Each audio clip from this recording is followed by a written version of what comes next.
Hi, mga ka-butterflies. So, I'm back being a vlogger daw. Vloggers. Di, andito tayo ngayon sa Libao Eco Hub and Bamboo Park. Tingnan nyo naman kasi.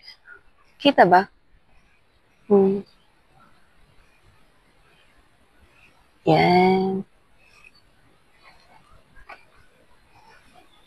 So, it's my first time experience here. Out of nowhere, andito ako.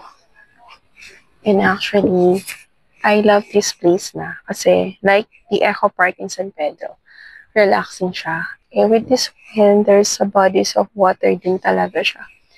And may bridge na ginagawa, so I can't wait to see the final result of that bridge.